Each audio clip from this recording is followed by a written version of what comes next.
ಅಸ್ಸಾಮಿನ ಒಂದು ಗ್ರಾಮದಲ್ಲಿ ಒಬ್ಬ ರೈತ ವಾಸ ಮಾಡ್ತಿದ್ದ.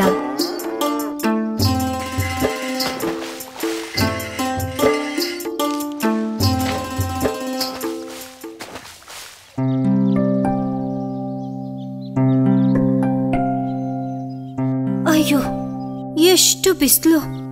ಹೊಳೆಲ್ ಹೋಗಿ ಸ್ನಾನ ಮಾಡ್ಬರ್ಬೇಕು. ಹೇಗಿದ್ರು ಹೊಳೆ ಹತ್ರ ಹೋಗ್ತಿದ್ದೀನಲ್ಲ, ಸ್ವಲ್ಪ ಏಡಿಗಳನ್ನ ಹಿಡಿಯೋಣ. ಮಾರುಕಟ್ಟೆಗೆ ತೆಗೆದುಕೊಂಡು ಹೋದ್ರೆ ಒಳ್ಳೆ ದುಡ್ಡು ಬರುತ್ತೆ.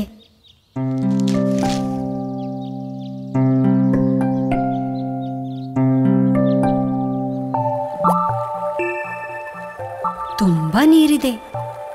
ಏನಾದ್ರೂ ಆಗ್ಲಿ, ಮೊದಲು ಸೀಗಡಿನ ಹಿಡಿಯೋಣ, ಆಮೇಲೆ ಸ್ನಾನ ಮಾಡೋಣ.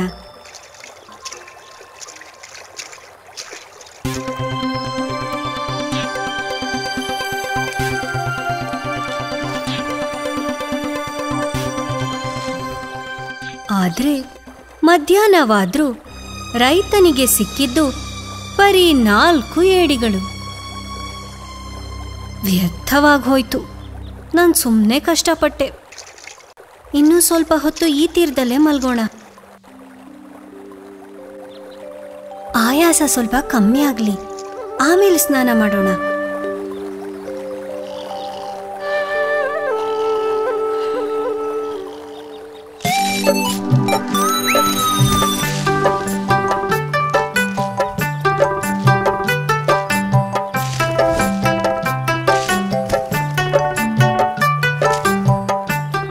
ಇವರು ಏಡಿನ ಹಿಡಿಯಕ್ ಬಂದಿರ್ಬೇಕು. ಪಾಪ, ನಿದ್ದೆ ಮಾಡ್ಬಿಟ್ರು. ಹಾಗಾದ್ರೆ ಅವ್ರ ಹತ್ರ ಇರೋ ಏಡಿಗಳೆಲ್ಲ ತಪ್ಪಿಸ್ಕೊಳ್ತವೆ. ನಾವಿವರಿಗೆ ಸಹಾಯ ಮಾಡೋಣ. ಈ ಬುಟ್ಟಿ ತುಂಬಾ ಏಡಿನ ಹಿಡಿದು ಹಾಕೋಣ. ಸರಿ.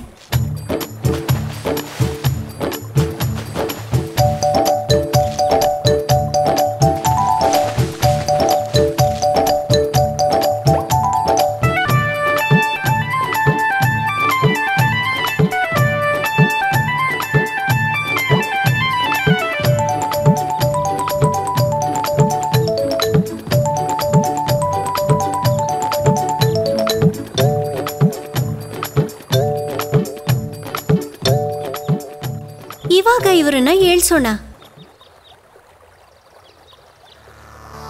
ಅಯ್ಯೋ, ಇವರು ಸತ್ತೋಗಿರ್ಬೇಕು. ಕಷ್ಟ ಅಲ್ವಾ? ನಾವಿವರ ಶರೀರನ ಮನೆಗೆ ತಲುಪಿಸೋಣ.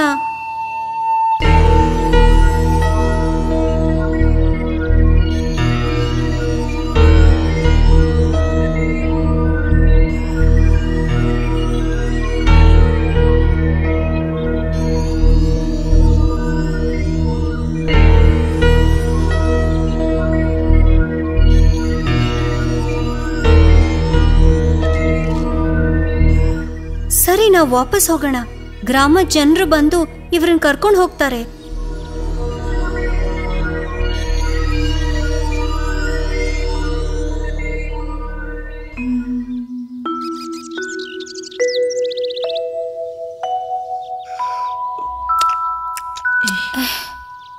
ನಾನ್ ಹೇಗೆ ಇಲ್ಲಿ ಬಂದೆ?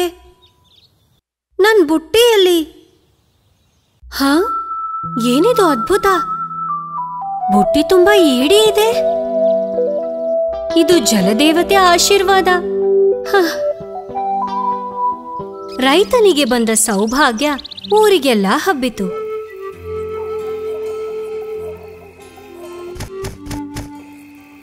ಸಾಯಂಕಾಲ ಆದಾಗ ಅತಿ ಆಸೆ ಇದ್ದ ಊರಿನ ಒಬ್ಬ ಅವರನ್ನ ನೋಡಕ್ ಬಂದ. ಬನ್ನಿ ಗೆಳೆಯ, ಏನ್ ಸಮಾಚಾರ?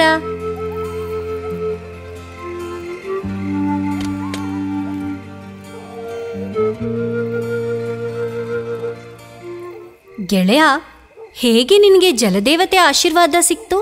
ನಂಗೂ ಸ್ವಲ್ಪ ಹೇಳ್ಕೊಡ್ತ್ಯಾ? ರೈತ ಆಗ ತನಗೆ ನಡೆದ ವಿಚಾರಗಳನ್ನೆಲ್ಲ ಗೆಳೆಯನಿಗೆ ಹೇಳ್ತಾನೆ.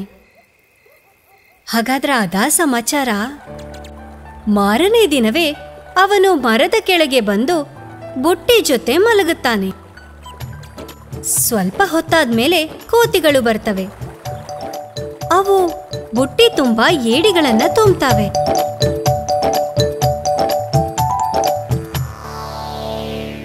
ಪಾಪ ಅನ್ಸುತ್ತೆ, ಇವರೂ ಸತ್ತೋಗಿರ್ಬೇಕು.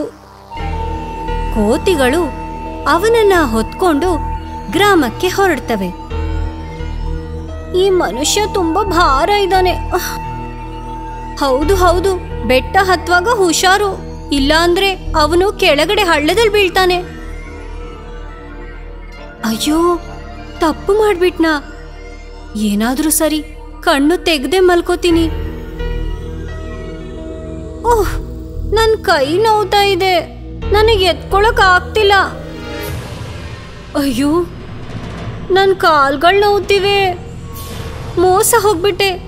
ಅಯ್ಯೋ, ಹುಷಾರಾಗಿ ಹೋಗಿ, ಕಾಲ್ ತಪ್ಪಿದ್ರೆ ನಾನು ಹಳ್ಳಕ್ ಬೀಳ್ತೀನಿ.